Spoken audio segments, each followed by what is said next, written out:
Chapter number first personally 1.1। कुछ नहीं करना इसमें, सिंपल पूरे इसमें हमें गुणनखंड करने, अभाज्य गुणनखंड करने, ठीक है जी, एलसीएम और एचसीएफ करना है, ठीक है जी, गुणनखंड विधि से। देखो निम्नलिखित संख्याओं के अभाज्य गुणनखंड करनी है, 140 के गुणनखंड करनी, ठीक है, अभाज्य गुणनखंड तो कर लेंगे, प्राइम फैक्टराइजेशन कर लेंगे। तो प्राइम फैक्टराइजेशन किससे किससे, 140 2 से, 2 गुना 2 गुना 5 और गुना 2। जब 2 2 के 2 बार आ गई तो 2 की पावर 2 लिख लेंगे इसे। यहाँ पे जो ये है ये 2 की पावर 2 है, कितना है ये 2 की पावर 2 गुना मल्टीप्लाई 5 मल्टीप्लाई 7। 156 के फैक्टर कर लेंगे ऐसे ही, ऐसे 38 25 के फैक्टर कर लिए हमने, ठीक है। देखो 5 5 यहाँ 2 बार है और 3 3 2 बार है, तो 5 की पावर 2 और 3 की पावर 2 लिख देंगे। 3 की पावर 2 है और 5 की पावर 2 है, ठीक है, ये बराबर में नहीं है, ठीक है, पावर है ये। ऐसे 5005 के फैक्टरेशन कर लेंगे ये भी, ठीक है। और ये question number 5 74 29 very important question है, ठीक है, वेरी इंपॉर्टेंट क्वेश्चन है ये। आप इसे ऐसे भी कर सकते थे, पहले 17 से फिर 19 और फिर 23 से, ऐसे भी काट सकते थे आप इसे, ऐसे भी इसके प्राइम फैक्टरेशन कर सकते थे।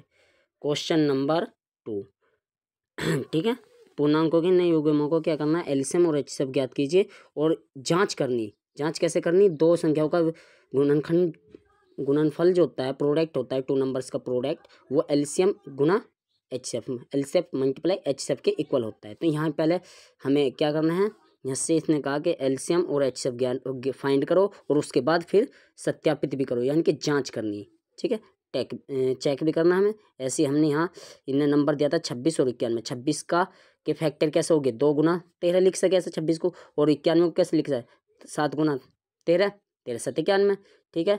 तो इसमें गुणनखंड क्या है, जो दोनों में गुणनखंड करा, जो इसमें कॉमन है, कॉमन क्या आया 13, भाई कॉमन क्या आ गया 13, तो जो कॉमन आ गया दोनों में कॉमन है वही क्या है, बड़ी से बड़ी संख्या जो कॉमन आ गई वही क्या है हमारा एचसीएफ। अब इसमें जो कॉमन आ रहा उसे लिख लेंगे और जो कॉमन आओ बिना जो मतलब बच गया जिसमें जो एचसीएफ नहीं वो लिख लेंगे, ठीक है, और ऐसे एचसीएफ आ गया हमारा, ठीक है जी।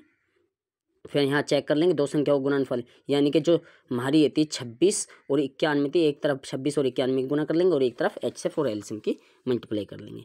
ये हो गया इति सिद्धम, ठीक है, दोनों साइड क्या आ गई आरएचएस बराबर एलएचएस। ऐसे हम क्वेश्चन नंबर 3 कर लेंगे, ठीक है। क्वेश्चन नंबर 3 दूसरे का 3 पार्ट्स हो गया, और क्वेश्चन नंबर 3 में क्या करना हमें, अभाज्य गुणनखंड विधि द्वारा पूर्णांकों का एलसीएम और एचसीएफ क्या फाइंड करना। इसमें भी कुछ डाउट नहीं हो सका। 12 के गुणनखंड कैसे कर लेंगे, फैक्टर हम 2 मल्टीप्लाई 3 ऐसे लिख लेंगे ना भाई, 2 दूनी 4 4 तिया 12, और 15 को कैसे लिख लेंगे 5 तिया 15, ठीक है। इसमें तो किसी बच्चे को कोई डाउट नहीं होना चाहिए। 21 के फैक्टर्स कैसे कर लेंगे, फैक्टर या गुणनखंड कैसे करेंगे भाई, 7 21 लिख लेंगे या 3 7 21 लिख लो, कोई डाउट नहीं इसमें। तो इसमें देखो अब यहाँ पे इनमें तीनों में देखो तीनों में क्या कॉमन है, इसमें 3 कॉमन है, इसमें भी 3 कॉमन है और इसमें भी 3 कॉमन है। तो जो मैंने बताया था जो सर्व कॉमन हो, यानी कि जो तीनों में हो, सर्व का मतलब सभी में हो, है ना, सर्व कॉमन हो से क्या कहेंगे हम एचसीएफ कहेंगे। तो एचसीएफ कितना है 3, एचसीएफ क्या है 3, यानी कि इसका एचसीएफ कैसे है, यानी कि 3 से ये तीनों नंबर डिवाइड हो जाएंगे, वही एचसीएफ है, ठीक है, यही तो एचसीएफ का मतलब है। एचसीएफ कितना आ गया 3। अब मैंने बताया था एचसीएफ ले लेंगे इसमें, और जो नंबर बच रही है जो एचसीएफ में नहीं आई वे सारे के सारे लिख लेंगे, और क्या आ जाएगा हमारा एलसीएम। तो देखो एचसीएफ में 3 3 तो आ गया, तो सारा 3 तो एक बार ही लिया हमने, लेकिन 2 बच रहा था, यहाँ 2 भी बच रहा था, यहाँ 5 बच रहा था, 2 2 5 लिख लिया ना, 5 आ गया ये पे, यहाँ पे ये 7 बच रहा था, ये 7 का आ गया। तो 3 दूनी 6, 6 दूनी 12, 12 पंजे 60, और 60 पंजे वो 60 सत्ते 42, यानी कि 6 सत्ते 42 और 0 की 0, ठीक है। ऐसे फिर इसका 17 का 23 का 29 का, देखो 17 17 से डिवाइड होता है, किसी से डिवाइड नहीं होता, अभाज्य संख्या 23 भी अभाज्य और 29 भी अभाज्य। जब ये प्राइम नंबर है तीनों, तो इनमें कॉमन तो कुछ आने का नहीं, या कॉमन आ जाएगा सर्व कॉमन कुछ नहीं आने का, यानी कि सर्व कॉमन कुछ नहीं आने का, तो उभयनिष्ठ कुछ नहीं आ रहा इसमें से, तो हम इसमें 1 आया, तीनों में क्या है 1 से देखो कोई भी प्राइम नंबर हो, प्राइम नंबर या 1 से कटेगी या खुद से, 1 से या खुद से, प्राइम नंबर की तो है अभाज्य भाषा की, अभाज्य नंबर की डेफिनेशन। मिनिमम कितने फैक्टर होंगे उसके, हैव 2 फैक्टर्स, मिनिमम 2 फैक्टर्स। चलो ये बताओ कि 1 जो है वो अभाज्य है या भाज्य। देखो ना तो 1 अभाज्य है और ना ही भाज्य, ना ही प्राइम और ना ही कंपोजिट, वाई, वो इसलिए क्योंकि देखो डेफिनेशन क्या है प्राइम की, और प्राइम की क्या है डेफिनेशन कि मिनिमम कितने फैक्टर होने चाहिए 2, लेकिन 1 के तो सिर्फ 1 फैक्टर है, एक 2 तो नहीं इसके फैक्टर, इसलिए ना ही तो प्राइम है और ना ही कंपोजिट है। ठीक है, ऐसे इन फाइंड कर लेंगे। फिर क्वेश्चन नंबर 4 HCF दे दिया इसने, एलसीएम ये रहा, इसका HCF कितना दे दिया 9, 306 और 657 का HCF कितना दे दिया 9 दे दिया, और बूझा क्या है ना एलसीएम बूझ रहा, तो हम वही वाला फॉर्मूला लगा लेंगे जो हमने ऊपर पढ़ा था, दोनों संख्याओं का गुणनफल या पहली संख्या गुना दूसरी संख्या और बराबर HCF गुना एलसीएम, एलसीएम गुना HCF बराबर पहली संख्या गुना दूसरी संख्या। तो 306 और 657 की गुना कर लेंगे और यहाँ एलसीएम गुना HCF लिख लेंगे। तो ये देखो यहाँ पे इन्होंने क्या करा, एलसीएम था, HCF को कहाँ पूछा दिया बट्टे में पूछा दिया इसके, तो पहली संख्या 306 लिख ली और दूसरी संख्या 657 लिख ली, अपोन में HCF लिख दिया 9। ठीक है, अब ये एलसीएम आ गया हमारा, 9 से डिवाइड करेंगे, देखो यहाँ पे 9 से डिवाइड कर लेंगे, 9 तिया 27, 9 चौक 36, तो कितना आ गया 34, 34 की गुना 657 में करिए हम तो कितना आ गया 22,338 आ गया। Question number 5। ठीक है, एन प्राकृतिक, इन्होंने कहा जांच कीजिए कि किसी प्राकृतिक संख्या n के लिए संख्या 6n अंक 0 पर समाप्त हो सकती है।